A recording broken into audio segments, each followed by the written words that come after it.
Good morning everyone. In this module we will study about the topic linear momentum. सबसे पहले इसकी definition करते हैं. Linear momentum is what?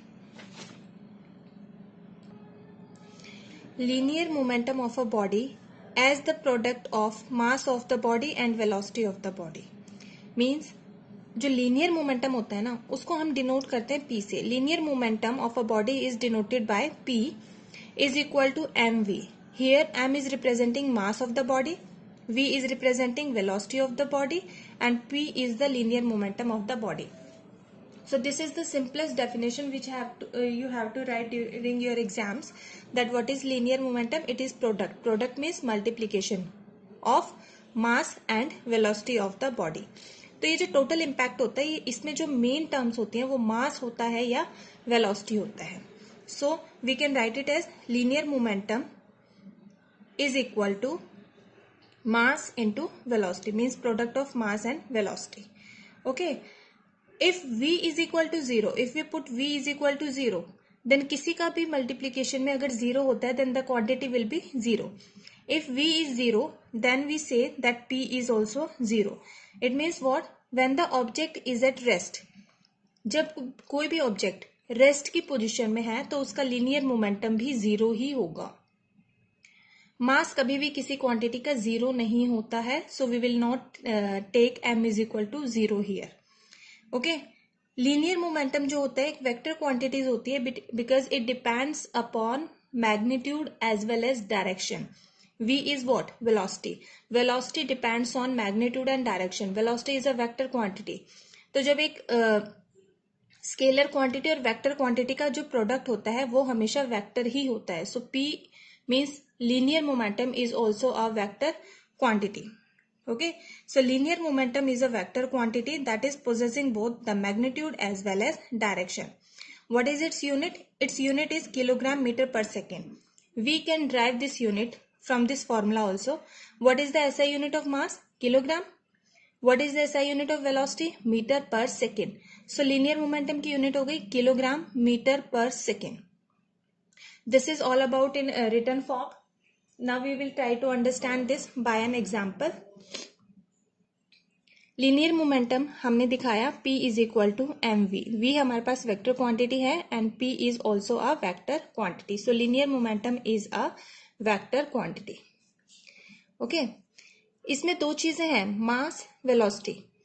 अगर इसकी वैल्यू ज्यादा होगी, इन दोनों के प्रोडक्ट की वैल्यू ज्यादा होगी तो लीनियर मोमेंटम भी क्या होगा? ज्यादा होगा. हमारे पास क्या है? एक वॉल है. ये हमारे पास क्या है? एक वॉल है. इस वॉल के ऊपर कोई भी छोटा सा ऑब्जेक्ट है. सपोज इसका वेट है 1 किलोग्राम. वो 1 किलोग्राम इसके ऊपर आ रहा है. ठीक है, यहाँ इसकी साइड आ रहा है किसी पर्टिकुलर वेलोसिटी के साथ. तो ये क्या करेगा? इसको हिट करेगा और वापस चला जाएगा. इससे भी अगर स्मॉल ऑब्जेक्ट की हम बात करते हैं, let us consider a ball. If the ball is coming in this direction, it will strike to the wall and rebounces its path. Okay, what would happen if we take a big rock, a very big rock or a very heavy box instead of a ball? अगर ball की जगह बहुत ज्यादा बड़ी एक rock consider करते हैं, then what will happen? It is coming with a speed and it strikes this wall. वो क्या होगा? इस वॉल को तोड़कर आगे निकल जाएगी. ठीक है, तो इम्पैक्ट यहाँ पे किस चीज का हुआ? मास का इम्पैक्ट हुआ. जो बॉल है या जो रॉक है दोनों की दोनों सेम वेलोसिटी से आ रही थी, लेकिन बॉल ने क्या किया? रिबाउंस किया, वापस आ गई. लेकिन इस रॉक ने क्या किया? इस वॉल को तोड़ दिया और आगे की तरफ अपने डायरेक्शन, इस डायरेक्शन में, राइट साइड डायरेक्शन में कंटिन्यूसली वो चलती रही. ठीक है, तो अब हम एक और एग्जाम्पल कंसिडर करते हैं. Suppose we are taking a bullet जो गन से निकलती है. इट्स वेरी स्मॉल और इसका वेट भी क्या होता है? बहुत ज्यादा कम होता है. ठीक है, still if it strikes on the wall it causes a lot of harm on it. ये इसको बहुत ज्यादा नुकसान पहुंचा सकती है. अभी हमने यहाँ पर पढ़ा था बॉल है, ये तो बॉल से भी इसका मास क्या है? कम है, लेकिन स्टिल इसने इसको बहुत ज्यादा हार्म पहुंचाया. What is the reason behind this? कि अगर मास कम है कोई बात नहीं, वेलोसिटी को हमने बहुत ज्यादा कर दिया. वेलोसिटी को हमने बहुत ज्यादा कर दिया तो इन दोनों का जो प्रोडक्ट था ये भी क्या हुआ? बहुत ज्यादा हो गया. ठीक है, इन दोनों का प्रोडक्ट भी बहुत ज्यादा हो गया। तो जो मेन चीज है वो इन दोनों का प्रोडक्ट होना चाहिए। यहाँ पर मास बहुत ज्यादा था, स्पीड बेशक कंपैरिजन में, बुलेट के कंपैरिजन में कम थी, but still it causes a lot of harm. अगर मास और वेलोसिटी दोनों कम है, mass and velocity both are less, then the linear momentum will also be less. If mass is very large, velocity is low, doesn't matter, their product is high and the momentum is high, और जो भी impact cause होगा, जो भी cause होगा यहाँ पे, उसका impact बहुत high होगा। doesn't matter if mass is very low in case of bullet, लेकिन अगर उसकी velocity बहुत ज़्यादा high है तो भी उसका जो इम्पैक्ट होगा वो बहुत ज्यादा हाई होगा। मीन्स जो लीनियर मोमेंटम है एक किसी भी एक टर्म के ऊपर डिपेंड नहीं कर रहा है कि मास हाई है, डजंट मैटर मोमेंटम हाई होगा, it depends on the product of both. अगर मास एंड वेलोसिटी दोनों ही बहुत ज्यादा हाई हैं तो लीनियर मोमेंटम भी बहुत ज्यादा हाई होगा।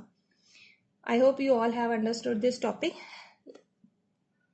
We have studied earlier Newton's first law of motion. We have three laws given by Newton: Newton's first law, second law, and third law. Today we will study about Newton's second law. According to Newton's second law of motion, here you have to learn this definition. According to Newton's second law of motion, the rate of change of linear momentum is p. Okay, उसमें जो जिस rate से उसमें change हो रहा है वो means p में जो चेंज हो रहा है वो is directly proportional to the external force applied on the body. Means जो चेंज हो रहा है लीनियर मोमेंटम में, p में जो चेंज हो रहा है वो किसके ऊपर डिपेंड करता है कि बाहर से कितनी फोर्स उसके ऊपर लगाई जा रही है। ठीक है, और वो चेंज किस डायरेक्शन में होता है, जिस डायरेक्शन में हमारी फोर्स अप्लाइड है। ठीक है, जहां पर भी अगर आपका रेट आ जाता है it is related to time, कि पर यूनिट टाइम में जो चेंज हो रहा है वो कितना हो रहा है। ठीक है, पर यूनिट का मीन्स होता है upon, so change in linear momentum पर यूनिट टाइम टेकन। ठीक है, तो जो चेंज इन लीनियर मोमेंटम है पर यूनिट टाइम टेकन, इसको कंबाइनली हम बोलते हैं rate of change of linear momentum. अगर किसी भी क्वांटिटी में जो चेंज हो रहा है उसके अपॉन में टाइम आ जाता है तो हम उस क्वांटिटी का नाम लेके बोल देते हैं rate of change of this quantity. तो यहाँ पे क्वांटिटी है लीनियर मोमेंटम, अपॉन में टाइम आ रहा है तो इसको हम बोलेंगे rate of change of linear momentum of a body is directly proportional. ये जो साइन है ये डायरेक्टली प्रोपोर्शनल का साइन होता है, is directly proportional to force applied. आपके पास दो चीजें होती हैं, डायरेक्टली प्रोपोर्शनल का मतलब होता है कि जैसे जैसे लीनियर मोमेंटम बढ़ रहा है फोर्स मींस फोर्स अप्लाइड भी वहां पर ज्यादा ही होगी। जितनी ज्यादा हम फोर्स अप्लाई करेंगे उतना ज्यादा लीनियर मोमेंटम में चेंज होगा, जितनी कम फोर्स अप्लाई करेंगे उतना ही कम लीनियर मोमेंटम में चेंज होगा। मीन्स उतना ही जो उसका इम्पैक्ट है, हार्मफुल या यूजफुल जो भी इम्पैक्ट है वो ज्यादा फोर्स की वजह से ज्यादा होगा, कम फोर्स की वजह से कम होगा। Now we will move towards its mathematical formulation. देखिए, when we are talking about linear momentum में हमारे पास होता है P is equal to M is equal to V, मतलब कोई ना कोई वेलोसिटी। और क्योंकि उसमें क्या हो रहा है, चेंज हो रहा है तो वेलोसिटी में चेंज के लिए सबसे पहले इनिशियल वेलोसिटी भी होगी और फाइनल भी होगी, तभी हम उसको कह पाएंगे कि यहाँ पर चेंज है। तो इसमें जो मेन टर्म्स कंसिडर हो रही हैं, m is what? Mass. U is initial velocity. Okay, let me take it from here. M is equal to mass of a body. U is equal to initial velocity. F is equal to external force, क्योंकि हमने पढ़ा है कि जो change in linear momentum है उसमें force भी आ रहा है, तो F हमने कंसिडर की एक्सटर्नल फोर्स। टाइम भी आ रहा है, टाइम को हमने डिनोट किया T से, और क्योंकि चेंज हो रहा है तो इनिशियल वेलोसिटी में कुछ ना कुछ चेंज होकर हमारी फाइनल वेलोसिटी आएगी, तो v हमने ले ली फाइनल वेलोसिटी। और जो भी हम चेंज कंसिडर कर रहे हैं that is we are considering along a straight line only, क्योंकि स्ट्रेट लाइन में किसी भी चेंज को मेजर करना या कंसिडर करना इजी रहता है। ठीक है, तो हमारी जो लीनियर मोमेंटम होता है, लीनियर मोमेंटम हमारा होता है p is equal to M V. अब यहाँ पर हमने दो लीनियर मोमेंटम कंसिडर किए, इनिशियल एंड फाइनल, क्योंकि हम चेंज देख रहे हैं तो कुछ ना कुछ इनिशियल होगा, कुछ ना कुछ फाइनल होगा। इनिशियल को हमने डिनोट कर दिया P1 से, फाइनल को हमने डिनोट कर दिया P2 से। ठीक है, P is equal to M V होता है, बट ये हमारा इनिशियल है तो हमने इनिशियल वेलोसिटी u ले ली, और यहाँ पर क्योंकि ये हमारा फाइनल लीनियर मोमेंटम है तो हमने इसको v से डिनोट कर दिया. So what we have now, P1 is equal to mu and P2 is equal to mv.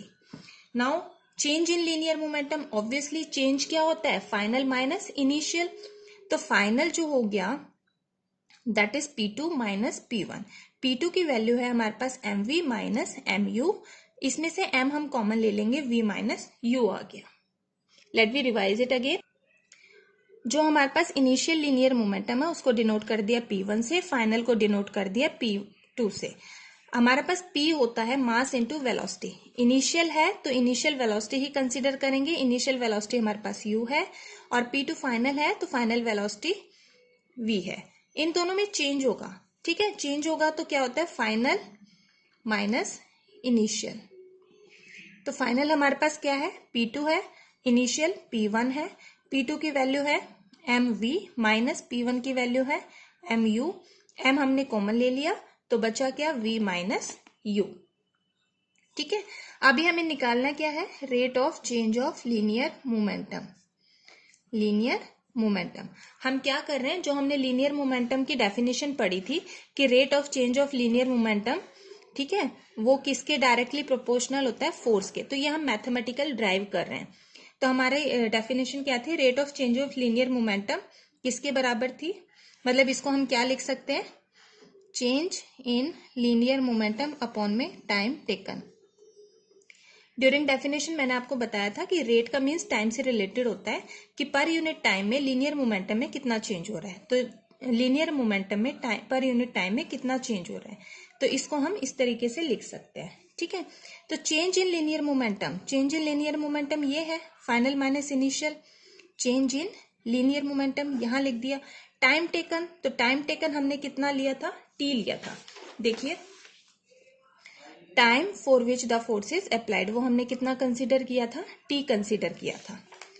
ठीक है, तो ये हमारे पास आ गई इक्वेशन 1. बट जो v minus U upon T है वो हमारे पास क्या होता है, एक्सेलरेशन. आप लोगों ने चैप्टर मोशन में पढ़ा था. ये क्या है, change in velocity per unit time. तो change in velocity per unit time वो क्या था, एक्सेलरेशन. ये क्या आ गई हमारे पास, एक्सेलरेशन. तो अगर हम इस वैल्यू को इसमें पुट कर दें तो हमारे पास क्या आ जाएगा, ये क्या था, rate of change of linear momentum is equal to m, और v minus U upon T की जगह हम पुट कर देते हैं a. तो ठीक है, तो ये हमारे पास क्या आ गया, rate of change of linear momentum is equal to M A. अब डेफिनेशन से देखते हैं कि rate of change of linear momentum किसके डायरेक्टली प्रोपोर्शनल था, फोर्स अप्लाइड के. फोर्स अप्लाइड के डायरेक्टली प्रोपोर्शनल था. तो rate of change of linear momentum क्या आया, ये मींस एफ किससे डायरेक्टली प्रोपोर्शनल हो जाएगा, एम ए से. ये जो डायरेक्टली प्रोपोर्शनल का साइन होता है ना, इसको हम हटाकर क्या करते हैं, डायरेक्टली प्रोपोर्शनल का साइन हमारा हटकर या तो एक इक्वल टू आता है और साथ में कोई भी कांस्टेंट आता है. ठीक है, तो जिसने भी इसको डिराइव किया था, जो भी किसी भी क्वांटिटी को ड्राइव करता है, जब वो डायरेक्टली प्रोपोर्शनल का साइन हटाता है तो वो इक्वल टू का साइन लगाता है और अपना कोई ना कोई कांस्टेंट देता है. अब न्यूटन ने यहाँ पर क्या कांस्टेंट दिया, एफ. डायरेक्टली प्रोपोर्शनल का साइन हटाकर इक्वल टू का साइन लगाया और उन्होंने कांस्टेंट ऑफ प्रोपोर्शनलिटी दिया के. तो इसको हटाकर हमने लिख दिया इक्वल टू के. बाकी क्या रह गया हमारा, एम ए. ठीक है, देन हम कोई ना कोई वैल्यू कंसीडर करते हैं कि अगर हमारी फोर्स कितने, मास जो है वो हमारा 1 है, ए हमारा एक्सेलरेशन भी 1 के हिसाब से चेंज हो रहा है, यूनिट एक्सेलरेशन है, फोर्स भी यूनिट न्यूटन है. ठीक है, मास किसी ऑब्जेक्ट का 1 kg है, एक्सेलरेशन 1 मीटर पर सेकेंड स्क्वायर है एंड फोर्स 1. तो इसमें हम इफ लगाते हैं, if the mass of the object is 1 kg, the acceleration produced by it is 1 meter per second square and force applied is 1 Newton, then K is equal to 1.